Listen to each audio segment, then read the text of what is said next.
இன்றே டவுன்லோட் செய்து உங்கள் ஃபேவரட் ஷோக்களை என்ஜாய் பண்ணுங்க.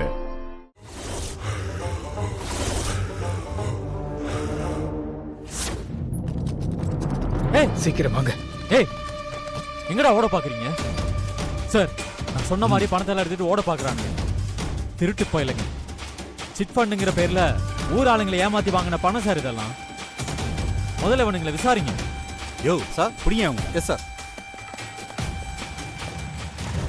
மாசத்துக்கு 15 வட்டி நீங்க கொடுக்கும் போதே எனக்கு உங்க மேல சந்தேகம் இருந்துச்சு.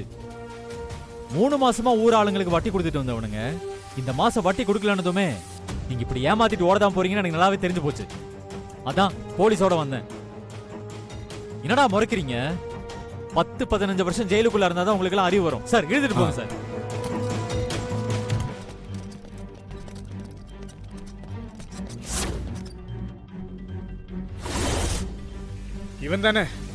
இவன் தானே நம்மள போலீஸ்ல மாட்டி விட்டது? ஆமா ஆமா இவனே தான்.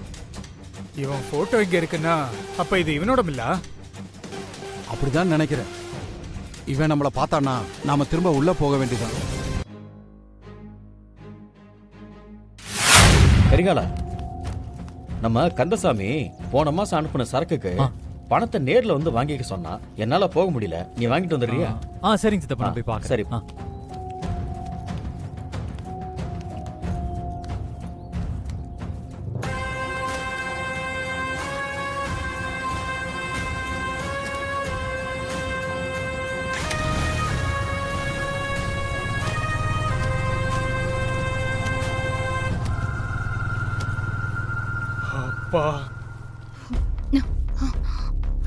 எப்படியோ தப்பிச்சிட்டோம். போலாம் வாங்க.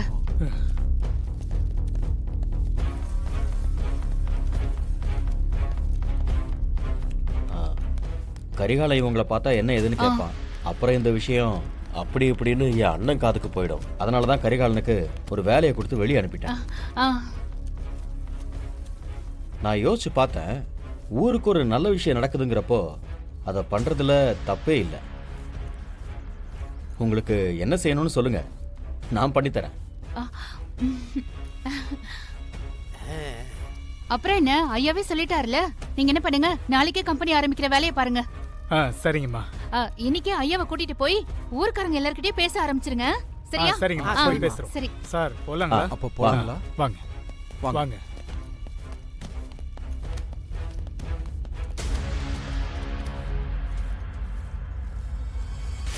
பையனை படிக்க வைக்கிறதுக்கு நான் கொஞ்சம் பணம் சேர்த்து வச்சிருக்கேங்க ஐயா. அந்த பணத்தை சிட் ஃபண்ட்ல போட்டா என் பையனை டாக்டருக்கு படிக்க வைக்க முடியுமா? நிச்சயமா முடியும். நீங்க முழு நம்பிக்கையோட இவங்க சிட் ஃபண்ட்ல பணத்தை போடுங்க.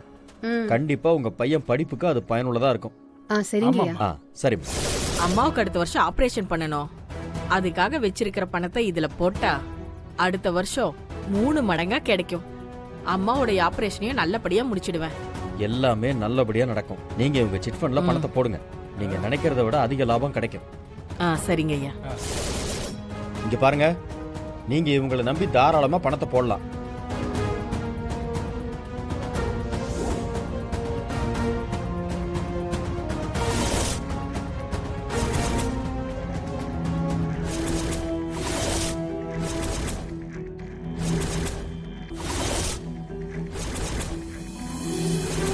சித்தப்பா ஊர்க்காரங்கிட்ட என்ன பேசிட்டு இருக்காரு? இங்க பாருங்கம்மா, அப்ப நாளைக்கு எல்லாரும் உங்க பணத்தை கொண்டு வந்து இவங்க சிட் ஃபண்ட்ல கட்டிடுங்க. சரி, இந்த ப்ராஜெக்டே உங்களுக்காக தான். அப்ப நான் போயிட்டு வரேன். ரொம்ப நன்றி. போலாமா? போலாம் சார்.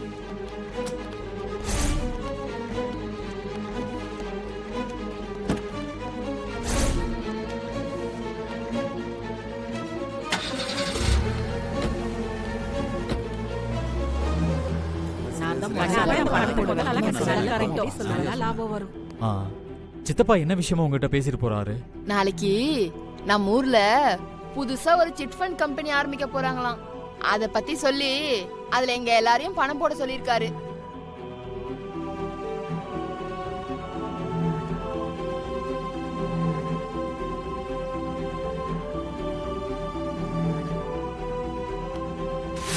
கோயில் திருவிழாவை எப்போ வச்சுக்கலான்னு சீக்கிரம் பேசி ஒரு முடிவெடுங்க. சரிங்கய்யா. சரிங்கய்யா. அப்ப நான் சரிங்க. வரேங்க. நாங்க கிளம்புறோம். ஐயா அப்புறம் உங்க தம்பி இந்த ஊருக்குள்ள புதுசா ஒரு சிட்பண்ட் கம்பெனி ஆரம்பிக்க போறாங்க, அதுல நம்பி பணத்தை போடுங்கன்னு ஊரு பூரா பிரச்சாரம் பண்ணிட்டு இருக்காரு. அந்த ஆபீஸ் கூட நாளைக்கு தான் திறக்க போறாங்களாமே. அப்படியா? என்னங்க ஐயா அப்படியான்னு நீங்களே கேக்குறீங்க? அப்ப உங்களுக்கு இந்த விஷயமே தெரியாதா? நீங்க பண்றதா நினைச்சுதான் நாங்கெல்லாம் பணம் போடவே ஒத்துக்கிட்டோம். அப்ப உங்களுக்கு தெரியாம தான் உங்க தம்பி பண்ணிருக்காரா? இல்ல தெரியும். ஆபீஸ் திறக்க போறதா தேதி சொல்லியிருந்தாங்க. அது நாளைக்கு தானே எனக்கு ஞாபகம் எல்லாம் போச்சு. சரிங்க ஐயா. அதனாலதான் அப்படியான்னு கேட்டேன். சரிங்க ஐயா. அப்ப இதெல்லாம் உங்களுக்கு தெரிஞ்சுதானே நடக்குது? ஆமா ஆமா. ரொம்ப சந்தோஷம். நாங்க வரோம். ஏங்க, சிட் ஃபண்ட் கம்பெனிய பத்தி நீங்க என்கிட்ட ஒரு வார்த்தை கூட சொல்லல. எனக்கே இப்பதான் தெரியும்.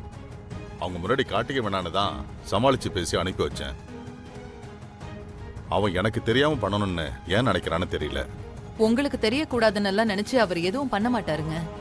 அவர் வீட்டுக்கு வந்ததும் அவரை கூப்பிட்டு நீங்க என்னன்னு கேளுங்க. பேசுறேன். சீக்கிரத்திலேயே உன்னை இந்த வீட்டை விட்டு விரட்டி இவளை என் பிள்ளைக்கு கல்யாணம் பண்ணி வைக்கிறேன் பாரு.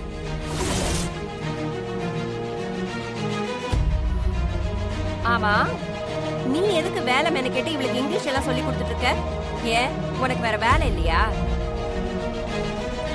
இனிமே இவளுக்கு நீ எதுவும் சொல்லி கொடுக்கவே கூடாது. என்ன அத்தையாரே, பயம் வந்துருச்சா? பயமா? எனக்கா? நான் எதுக்கு நீ பயப்படணும்? ஆமா, பயத்துல தானே இப்ப வந்து என்னமோ உளறிட்டு இருக்கீங்க. நீ தாண்டி இப்ப உளறிக்கிட்டு இருக்க. எனக்கு என்ன பயம்? எங்க வானதி நல்லா படிச்சு அருளுக்கு பிடிச்ச மாதிரி மாறிடுவாளோன்னு உங்களுக்கு பயம் வந்துருச்சு. அதனால தானே இப்ப வந்து அவளை பத்தி என்னென்னமோ சொல்லி இவளை படிக்க விடாம பண்ணணும்னு நினைக்கிறீங்க. என்னையும் சொல்லி கொடுக்க கூடாதுன்னு சொல்றீங்க. ஆமா, நீ பெரிய இங்கிலீஷ் டீச்சரு. நீ சொல்லி கொடுத்து இவ படிச்சு கிழிச்சு அதுல என் புள்ள மயங்கி இவ பின்னாடியே வந்துருவானாக்கோ. அடி போடி இவளே. நீங்க பயப்படலன்னு சொன்னாலும் உங்க கண்ணுல பயம் தெரியுது அத்தையாரே. அதுதான் இப்போ உங்களை இப்படி கோபம் கொப்பளிக்க பேச வைக்குது. ஏய், இங்க பாரு, இந்த ராங்கித்தனமா பேசுறதெல்லாம் என்கிட்ட வச்சுக்காத. நான் கரெக்டா தான் பேசிட்டு இருக்கேன் அத்தையாரே. நீங்க தான் ரொம்ப ராங்கா பேசிட்டு இருக்கீங்க.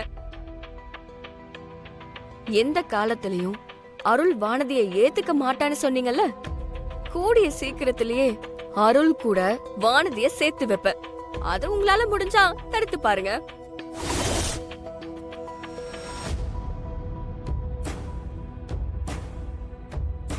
எப்படி சேர்த்து வைக்கிறேன்னு நானும் பாக்குறேன்டி. கண்டிப்பா நான் சேர்த்து வைப்பேன். அது நீங்களும் பார்க்க தான் போறீங்க. Don't worry அத்தையாரே.